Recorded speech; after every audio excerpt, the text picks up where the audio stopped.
before Signora was, La Signora, the Fair Lady, 8th of the Fatui Harbingers, she was a maiden from Mondstadt who lived 500 years ago during the time of the Cataclysm, attended the Sumeru Academia, and then eventually turned into a giant flaming moth.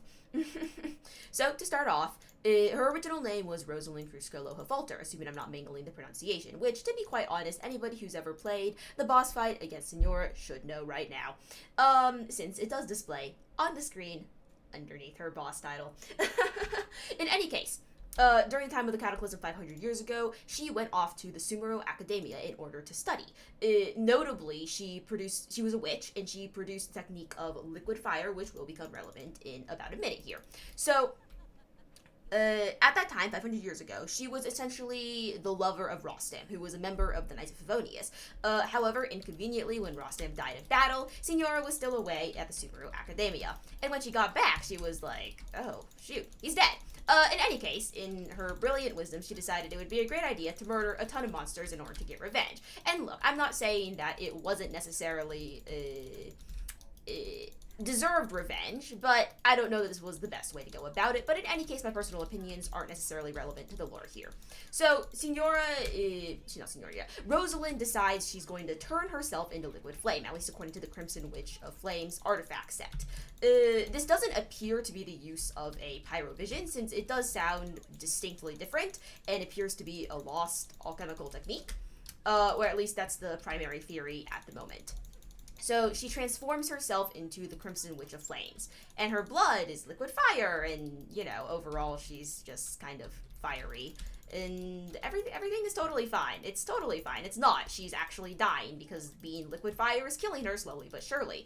She goes around slaughtering monsters, and everybody hates her, even though she doesn't actually attack humans. People, look at her and are like, we're terrified, let's go run around and stay inside, also according to the Crimson Witch of Flames artifact set. So at this point, the Crimson Witch of Flames artifact set doesn't actually go into that much detail on what happens after this, though it does make it sound like she died.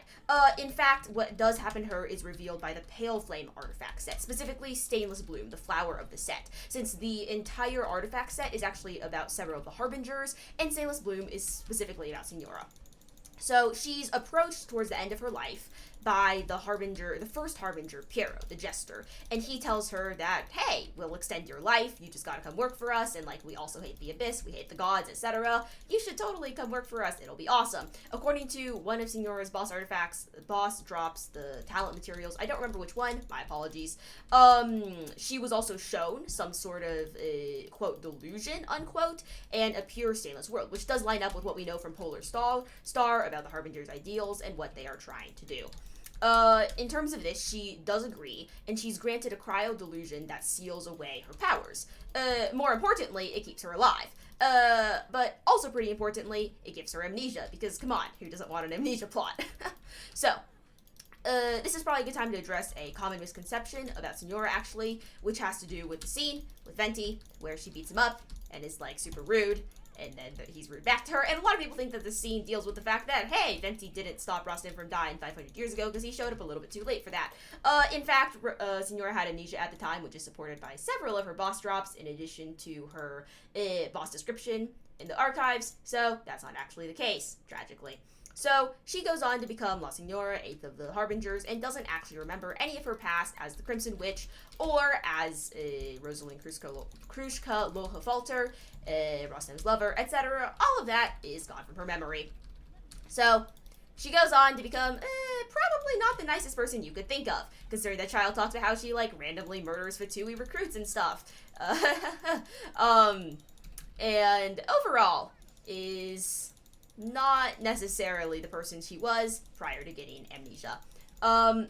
When it comes down to it, she does a lot of stuff during the Archon quest that I'm not honestly that interested in recapping, since I do hope you have played through all the Archon quests at this point, but just to be a quick recap, I suppose, she essentially takes Venti's Gnosis by attacking him, and she makes a deal, on the Sarit's behalf, with Zhongli in exchange for his Gnosis, and it's all good. And then she shows up to Inazuma, we end up fighting her, and then we end up killing her. So, during the fight, after her cryo stage, what's actually happening is that she's unleashing her former power as the Crimson Witch of Flames. Unfortunately, since these flames have sort of died out over time, it's actually unleashed as the Crimson Witch of Embers, which is a cool title, but, it's cool. In any case, at this moment, she also remembers her old name, and she remembers Rostam's face, which is, like, kind of sad, I suppose. And she's like, oh, rip, he dead. How terrible. But she's a little bit busy and occupied with fighting us and ensuring she doesn't get killed by Raiden. This plan fails miserably, as you may have guessed.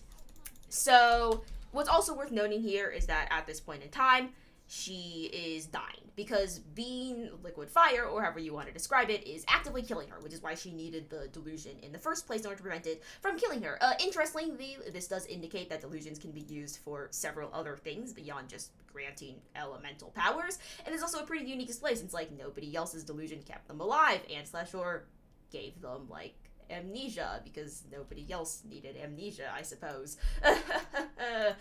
Signora's boss description also indicates that Pierro may have done it on purpose, since he was trying to convince her to join their side, because she was awesome and powerful, and was like, oh man, how in the world do you contain all this power within a mortal body? Which is also good for pointing out that, like, at the time, even though Signora 500 years ago was turned into, like, liquid fire or whatever, she was still considered, like, to be immortal in a probably human body by Pierro, so I don't know, just worth pointing that out.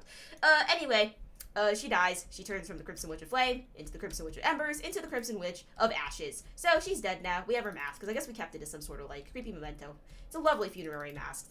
But I also don't know what we're going to do with it. So, Signora's backstory, pretty tragic, but ironically she actually had amnesia during, like, all of the terrible things she did, like, you know, murdering Fatui recruits and beating up Venti. So, I suppose that's a strange sort of karmic irony that, like, you can't actually use her tragic backstory to justify that, because she got way worse after she got amnesia, because she was actually pretty nice and didn't like to kill people pre-amnesia, and then post-amnesia, it's all murder and flames and other lovely things that, you know, I would prefer don't happen to me or the Traveler or my characters, and I don't know why I'm talking about myself in this strange, like, out-of-universe meta context. But that's about it for La Signora, the Crimson Witch of Flames, the 8th Harbinger, the Fair Lady, the very dead pile of ashes, and all that remains of her is her mask, because Raiden brutally murdered her. Thanks.